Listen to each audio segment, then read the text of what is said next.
नमस्कार दोस्तों, मेरा नाम है अंकित और आप देख रहे हैं जय महाकाल चैनल। इस वीडियो को अंत तक देखिए ताकि आपसे कोई जानकारी मिस ना हो। इस वीडियो को लाइक भी कीजिए। अलग अलग डिफेंस सोर्सेज की रिपोर्ट के मुताबिक भारत और रशिया के बीच में S-500 की डील को लेकर पर्दे के पीछे बात हो रही है और हाई चांसेस है ये डील फाइनलाइज हो जाएगी।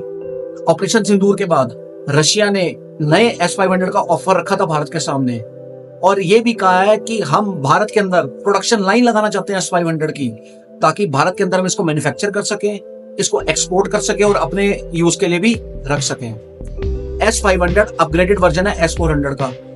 S-400 बनाया गया है कन्वेंशनल टारगेट्स को हिट करने के लिए, ड्रोन्स को, बैलिस्टिक मिसाइल्स को, लड़ाकू विमानों को।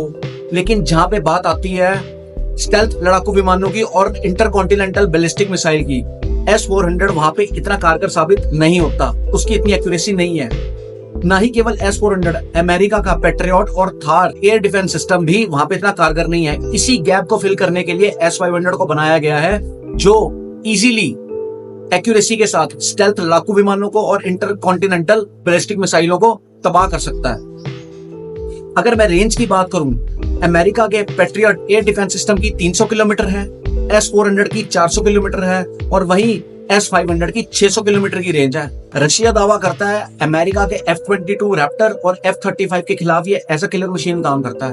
अब अमेरिकन स्टेल्थ लड़ाकू विमानों के आगे तो दुनिया के लड़ाकू विमान नहीं टिकते, और यदि ये 50-60% एक्यूरेसी से भी काम करता है ना अमेरिका के स्टेल्थ लड़ाकू विमानों के खिलाफ, तो चाइना के खिलाफ तो ये 100% काम करेगा, क्योंकि चाइना स्टेल्थ टेक्नोलॉजी में अमेरिका से अभी बहुत पीछे है। तो भारत इसको ऐड करना चाहता है अपने एयर डिफेंस सिस्टम लेयर के लिए और रोबस्ट करना चाहता है अपने एयर डिफेंस सिस्टम को। यदि मैं बात करूं इसके रडार सिस्टम की, तो S-400 दूर दूर तक इसके रडार सिस्टम को मैच नहीं करता। इसकी डिटेक्शन कैपेबिलिटी इतनी ज्यादा है कि ये कुछ ही टाइम के अंदर ज्यादा टारगेट्स को ट्रैक कर सकता है और ज्यादा टारगेट को मार के गिरा सकता है, और टारगेट्स को मार के गिराने के लिए इसको ज्यादा मिसाइलों की जरूरत भी नहीं पड़ती। अब भारत इसको इंपॉर्टेंट लोकेशंस के ऊपर ही डिप्लॉय करेगा। भारत इसको कम संख्या में खरीदेगा। आप ये सोचोगे यार इतना अच्छा एयर डिफेंस सिस्टम है तो हमें तो ज्यादा खरीदना चाहिए। S-400 की कीमत है $1 बिलियन और S-500 की तो उससे भी ज्यादा है। तो $1 बिलियन के अंदर तो 10 F-35 आ जाते हैं। अब लोगों को लगता है यार F-35 रखने को तो खर्चा ही बड़ा आता है, लेकिन लोगों को ये नहीं पता कि S-400 ऑपरेट करने को भी बहुत खर्चा आता है। S-400 एयर डिफेंस सिस्टम के अंदर कनेस्टर लगा होता है और कनेस्टर के अंदर ही मिसाइल्स लगी होती हैं।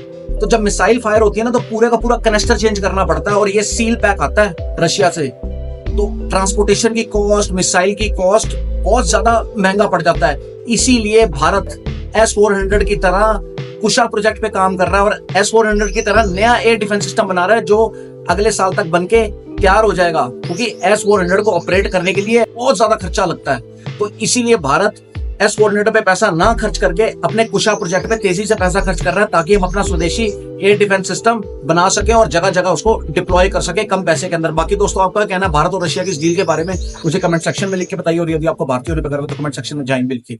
जय हिंद, वंदे मातरम।